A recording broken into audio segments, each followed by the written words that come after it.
Good morning বন্ধুরা। আজ কিন্তু সকাল সকাল আমরা চলে এসেছি সবজির বাজার করতে।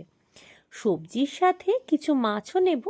যদিও মাছ বাড়িতে রয়েছে, তাই মাছের দিকে না গিয়ে প্রথমেই কিন্তু চলে এসেছি সবজি কেনাকাটা করতে। আর যেহেতু খুব সকাল সকাল এসেছি, দেখতেই পাচ্ছেন বাজারে কত ভিড় রয়েছে। লোকজনের ভিড় যেমন রয়েছে, তেমন ফ্রেশ বিভিন্ন রকমের সবজি কিন্তু রয়েছে হাতের নাগালের মধ্যে।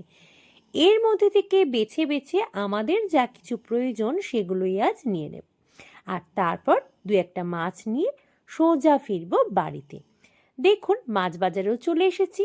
আজ কিন্তু আর ভেতরে যাইনি, কাছাকাছি যে মাছের দোকানটার থেকে আমরা মাঝে মধ্যে নিয়ে থাকি সেখান থেকেই কিন্তু মাছ দেখে নিচ্ছি। এর মধ্যে একটা মাছ কিন্তু আমার ভীষণ প্রিয় মাছ, জানি না সবাই খান কিনা। আমার কিন্তু ভীষণই পছন্দের একটা মাছ। ছেলেরা রুই কাতলাই বেশি পছন্দ করে, যদিও আজ আর সেগুলো নিচ্ছি না। দেখুন কি মাছ নিয়েছি, আপনারা নিশ্চয়ই দেখেই বুঝতে পারছেন। এই দাদাভাই কিন্তু ভীষণই ভালো, যখনই মাছ নেওয়া হয় উনি কেটে দিয়ে দেন। তো আমরা নিয়ে চলে এসেছি, দেখতেই পাচ্ছেন লোটে মাছটা নিয়েছি। এটা কিন্তু আমার ভীষণ পছন্দের একটা মাছ। আর তার সাথে নিয়েছি কাচকি মাছ, এটাও আমরা প্রত্যেকেই ভীষণই পছন্দ করি। সেই কারণে এই দুটো মাছ নিয়েছি, আর বাড়িতেও কিছু মাছ রয়েছে। আর সবজি বাজারও কিন্তু করা হয়েছে বেশ কিছু পরিমাণে, সারা সপ্তাহের জন্যই, কারণ রোজ রোজ কিন্তু বাজারে যাওয়া সম্ভব হয় না, সকালের দিকটায় অন্তত।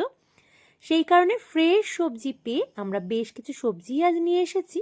কি কি আনলাম চলুন একবার দেখিয়ে দিই আপনাদের। প্রথমেই নিয়ে নিয়েছি পালং শাক, একেবারে ফ্রেশ কুচি পালং শাক।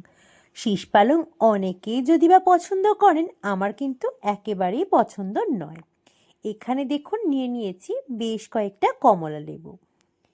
যদিও ফল প্রত্যেকেই খুব পছন্দ করেন এমনটা নয়, কিন্তু সিজনের ফল, সেই কারণেই নেওয়া হয়েছে। এখানে রয়েছে বেথু শাক, আমি একটাই দেখাচ্ছি, যদিও সাথে কিন্তু আরও বেশ কয়েকটাই রয়েছে। আর নিয়ে নিয়েছি বাঁধাকপি। বাঁধাকপিটা কিন্তু আমরা খুবই পছন্দ করি, সেই কারণে নিয়েছি বাঁধাকপিও। আর জানেন তো, সারা বছরই কম বেশি গাজরটা আমরা সকলে খেয়ে থাকি, সেই কারণে গাজরটাও নিয়েছি। গাজরটা পাখিগুলোও খায়, সেই কারণে কিন্তু এত বেশি পরিমাণে গাজর নেওয়া হয়েছে, সাথে নেওয়া হয়েছে বিট। আরও একটা দারুণ জিনিস বাজার থেকে আজ আনা হয়েছে, চলুন দেখাই আপনাদের। আসলে দেখেই কিন্তু আমার মন ভরে গিয়েছে। এমন পেঁয়াজ সমেত পেঁয়াজ শাক আমি কিন্তু এর আগে কখনো দেখিনি। পেঁয়াজ কলি খেয়েছি অনেকবার, কিন্তু এভাবে এত সুন্দর ফ্রেশ, এত বড় বড় আকারের পেঁয়াজ শাক এর আগে যেহেতু দেখিনি, আমার কিন্তু দারুণ লাগছে। দেখুন কত বড় আকারের, আমার হাতের মোটামুটি 2 হাত লম্বা হবে। আর আছে ধনেপাতা। ব্যাস বাজারঘাট শেষ, এবার কিন্তু রান্না শুরু করার পালা। তাই রান্নাবান্না সেরে নিতে হবে চটজলদি। আর আপনাদের থেকেও নেব এই মুহূর্তে বিদায়। আপনাদের সঙ্গে দেখা হচ্ছে খুব তাড়াতাড়ি নতুন কোনো ভিডিওতে। যারা এখনও মৌসুমিজ ওয়ার্ল্ডকে সাবস্ক্রাইব করেননি, তাদের অনুরোধ করব সাবস্ক্রাইব করে পাশে থাকবেন আমার। যদি ভালো লাগে আমার ভিডিওগুলো লাইক কমেন্ট করতে ভুলবেন না। আজ এই পর্যন্তই, দেখা হবে খুব তাড়াতাড়ি।